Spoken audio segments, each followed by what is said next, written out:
How's it going, everyone? I'm KingBlackToof. It's lovely to have you back. So Pavel Berger did a talk show where he actually went into surprising detail on some of the things regarding Homecoming. So there's some leaks here.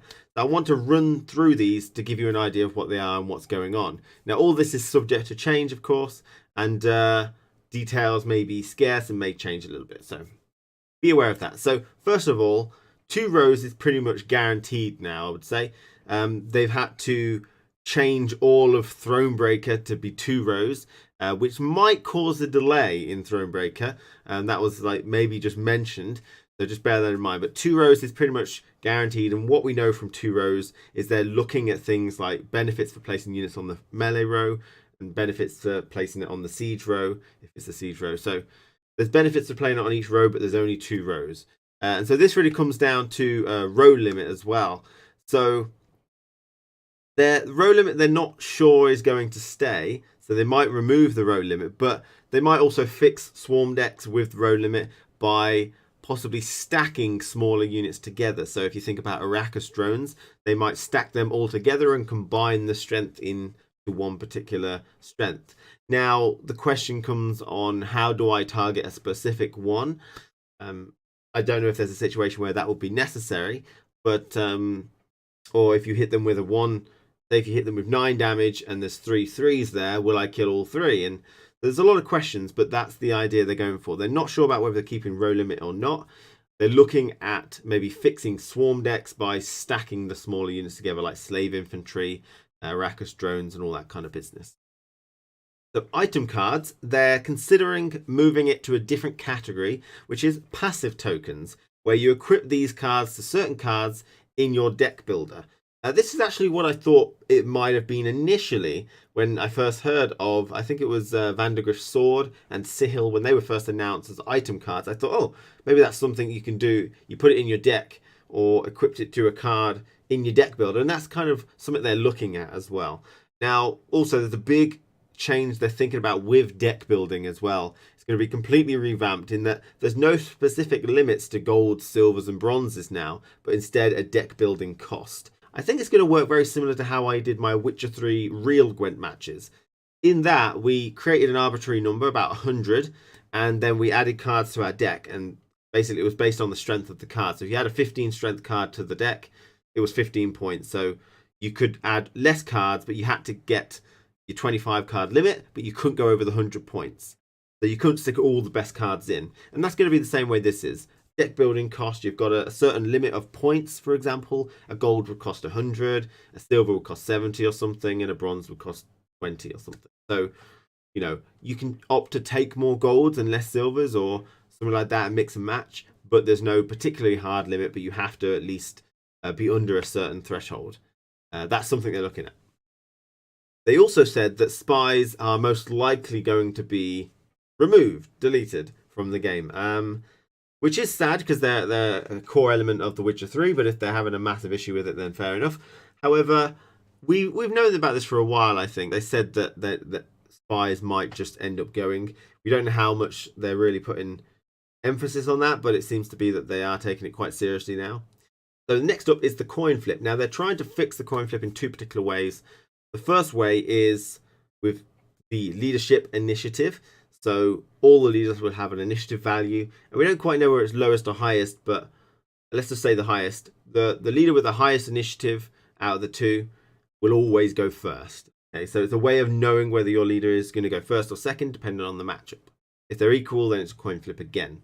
The second way is hand limit, and this is very similar to War Machine's Omega Poggers in that you've got a maximum hand size, and I think they're working with 10 cards. So if you draw over 10 cards in your hand, then you will have to discard cards. Okay? And what this is here to do is really discourage dry passing. So let's say we start the game and then I dry pass immediately. Okay, the opponent basically gets to, if we draw 2 cards next round, he gets to play 2 cards free because we'll both draw 2 cards. I'll be on 12, therefore I have to discard 2 back down to 10. And my opponent's on 8 and he draws 2 and gets to keep them. So it's about discouraging dry passing and kind of equalizes the card advantage. If someone plays 1 card, then dry passes, I can actually play a couple of cards up to so that when I draw the next few cards, I'll get to keep them. The question comes about on things like Avalak that draws 2 cards to hand. So if I went into round 3 and I'm on 8 cards and you're on 10, at the start of round 3 I play Avalak, I draw 2 cards, you draw 2 cards. You have to discard those 2 cards, and I don't, so it's a way of gaining card advantage.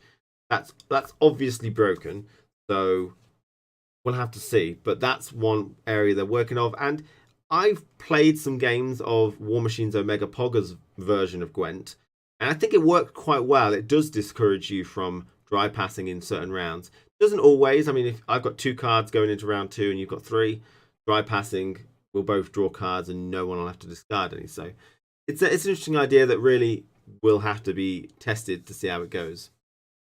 Now, Homecoming is also about going home to The Witcher 3, so visually, the board are going to be very close to the original Witcher 3 Gwent. They're going to really try and go back to that style. We already kind of knew this, but this is just a confirmation of that.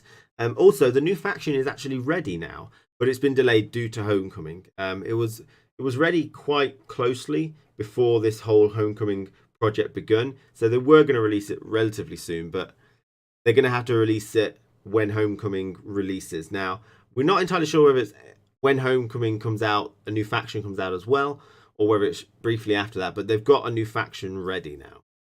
And also, Pavel commented that he doesn't like the binary status of Weathers and Sabbath. So, Berger also said, finally, that there will be updates on Homecoming weekly after E3, and they will show us prototypes of the board and stuff after E3. It's quite useful information to be aware of. A couple of extra things as well. So new game modes and new features like arena modes and spectator modes are not the focus of Homecoming, so you probably won't get those, which is unfortunate. But also there's talk about giving leaders multiple abilities, so stuff like passive abilities, things that can affect your mulligan if you activate them and stuff like that. So it's multi-layered leaders with initiative and stuff like that, which is different. And there's also talk about having cards be able to trigger their abilities at custom times. Not a lot of detail on this, but basically moving away from playing a card and it's done, but instead playing cards and then multiple phases during a particular turn. So I could play a card and then do some other stuff and then activate that at a later date. Might be unusual, but we haven't got much details, but there's talk about less of a play the card and it's done style of gameplay. All of that combined is quite a hefty amount of leaks. So let me know what you think about all that. Hopefully I structured it okay. Thank you for watching, and I'll see you again tomorrow.